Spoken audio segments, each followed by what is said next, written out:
Coming back to coaching life, तो coaching life हम दोनों जानते हैं कि बहुत, कोई कुछ भी बोले, इंजॉयमेंट लाइफ नहीं होती, बहुत एग्जॉस्टिंग लाइफ होती है। हो सकता है चीज़ें आपको कट जाएं, आप चीज़ों से कट जाएं, सोसाइटी से कट जाएं, बहुत हाई लेवल, बहुत ज़्यादा आवर्स दें, पुट ऑन करें, फिर भी नहीं आए हो सकता है रिजल्ट।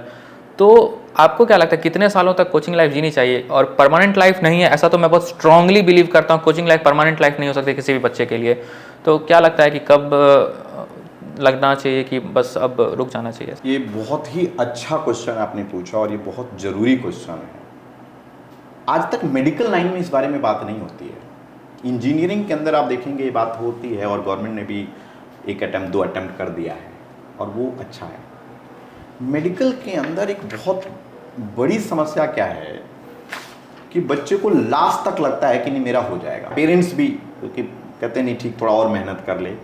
देखिए मेहनत की एक लिमिट है, मेहनत से आप एक लेवल तक जा सकते हैं। हालांकि ये बड़ा कंट्रोवर्शियल से हो जाएगा, मेहनत से सब आइडियलिस्टिक वे में तो हम कुछ भी कर सकते हैं, दुनिया तो इसी पे चल रही है। और जब से इसका इंडस्ट्रियलाइजेशन हुआ, पहले क्या होता था कमल, हर तरह के बच्चे नहीं आते थे। फिर क्या होता था कि बच्चा जो सक्षम थे उस तरह के बच्चे आते थे, कम बच्चे होते थे, लेकिन अब हर बच्चा आ रहा है। तो उसका रीज़न क्या है? इंडस्ट्री में, जैसे मैंने आपको बताया कि एजुकेशन इंडस्ट्री पूरी तरीके से मॉडर्नाइज हो गई, इंडस्ट्री बन गई। पहले इंडस्ट्री नहीं थी, तो अब रेवेन्यू पे उनकी बात होती है। तो रेवेन्यू मॉडल में आ जाता है, आपके पास फोन आएगा कि ठीक है आपका बच्चा शॉर्टलिस्ट होता है। तो एक गांव का, एक या सामान्य गांव का, शहर की बात कर रहा हूँ जो इस फील्ड से नहीं जुड़ा है, बड़ा इमोशनल हो जाता है कि मेरे बच्चे को तो स्कॉलरशिप आ गई है। अब वो बच्चा चाहे 10th में कंपार्टमेंट लेके आया हो, लेकिन जब स्कॉलरशिप होता है तो मेरे बच्चे के अंदर पोटेंशियल है। अच्छा, पेरेंट्स के अंदर ये थिंकिंग होती है क्योंकि वो बच्चे के बारे में पॉजिटिव सुनना चाहता है। आज भी आप किसी भी कोचिंग के टीचर के पास चले जाइए और पूछे बच्चा कैसा है, तो ये कहे चाहे नंबर नहीं आ रहा हो, मेहनत करेगा तो हो जाएगा, बच्चा तो अच्छा है। तो हम लोग उसको शुगर कोटेड स्टेटमेंट देके हाँ हाँ कर लेगा, हो जाएगा, मेहनत करेगा, कैविएट यहाँ पे कि मेहनत करेगा। तो टर्म्स एंड कंडीशंस अप्लाई बस। और वो टर्म्स एंड कंडीशन इतनी खतरनाक है कि मेहनत करेगा तो मेहनत की तो कोई लिमिट नहीं है।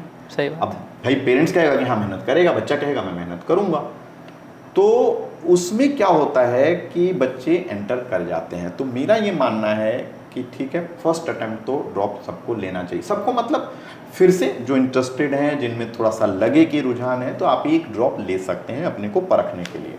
क्योंकि कई बार हम ऐसे बैकग्राउंड से होते हैं, ऐसी जगह से होते हैं कि हमें सुविधाएं नहीं मिली हुई होती हैं, कोचिंग उस हिसाब से नहीं मिली हुई होती हैं, तो एक ड्रॉप आपको जरूर लेना चाहिए।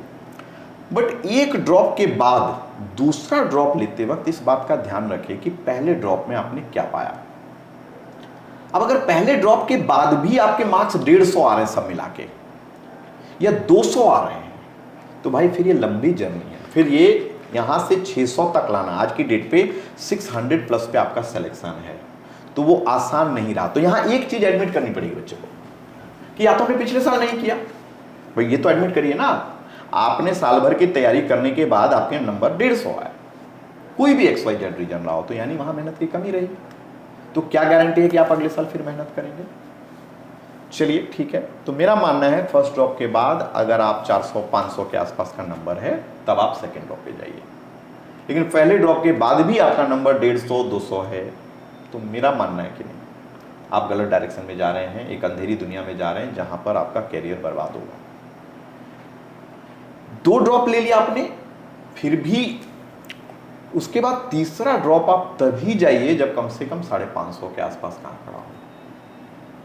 आपका नंबर अगर रुक गया है 300 पे, 250 पे, तो कोई मिरेकल नहीं होने वाला मेरे बच्चों, इस बात को समझना है। बच्चे इसी चक्कर में मैंने मेडिकल लाइन के अंदर देखे हैं 5-5, 6-6 ड्रॉप लेते हैं।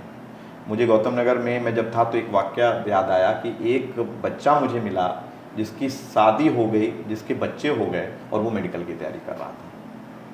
तो इन चीज़ों का ध्यान रखना पड़ेगा। आप पहला ड्रॉप ले सकते हैं, दूसरा ड्रॉप आप लीजिए जब आपके अंदर सब्सटेंशियल इंप्रूवमेंट आ रहा है, और तीसरा ड्रॉप आप तब लीजिए जब कम से कम आप 500 के आंकड़े को छू पा रहे हैं। अगर ये नहीं हो पा रहा है, चौथा 5वां ड्रॉप गलती से मत लीजिए। मतलब ठीक है, जो लोग ले रहे हैं, ले चुके हैं, तो अपना 100% एफर्ट करिए कि निकलिए। अदरवाइज होता क्या है कि इस लाइन में ना कुछ बचता नहीं। आप मेडिकल इंजीनियरिंग लाइन के अंदर आपके पास बहुत सारे ऑप्शन हैं, मेडिकल लाइन के अंदर क्या बचता है इसके बाद? इसके बाद आप क्या करेंगे 5 साल के बाद? आप कॉलेज में नहीं, और ये बड़ा गोल्डन पीरियड होता है जो आपकी इन्हीं टेंशन में और इन्हीं चीज़ों में आपकी बर्बाद हो जाएगी। 1 ड्रॉप 2 ड्रॉप सफिशिएंट है होने के लिए, नहीं होता है आप अपना दूसरा ऑप्शन चूज करिए और आगे बढ़िए।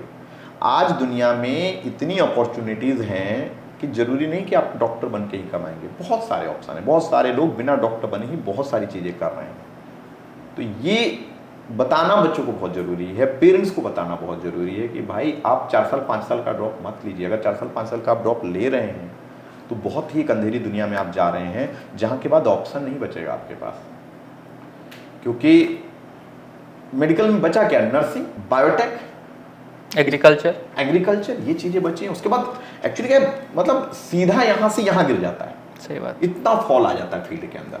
लेकिन इंजीनियरिंग में ऐसा नहीं होता, इंजीनियरिंग में नहीं है, कुछ ना कुछ हो जाता है, कुछ ना कुछ IIT नहीं मिला NIT हो गया, प्राइवेट कॉलेज हो गया, रिसर्च हो गया। तो ये चीज़ है, थोड़ा सा मेडिकल लाइन में ये प्रॉब्लम है इन बच्चों को। अब पेरेंट्स क्यों कितने अवेयर नहीं होते हैं, तो चल रहा होता है। क्या होगा, एक साल आपकी फिजिक्स सही हो जाएगी तो अगले साल केमिस्ट्री खराब हो जाएगी, तो किसी साल बायो खराब हो जाएगी, तो किसी साल मतलब ये चलता रहेगा। तो सिलेक्शन फर्स्ट अटैम्प्ट में हो जाए तो अच्छा है, नहीं सेकंड अटैम्प्ट। बट इम्प्रूवमेंट देखिए, अगर इम्प्रूवमेंट है तब तो आप लीजिए, लेकिन अगर इम्प्रूवमेंट कोई ड्रास्टिकली नहीं हो रहा है तो फिर अपना समय बर्बाद मत करिए। एक लिमिट के बाद अपने आप को रोक लीजिए कि नहीं भाई अब शायद डेस्टिनी नहीं चाहती है, मैं बदल लूँ रास्ता। तो ठीक है, मैं भी जो मैं चाहता था वो मैं नहीं बना, लेकिन आज मैं जो बना हूँ उस चाहने से अच्छा है। मैं भी 12th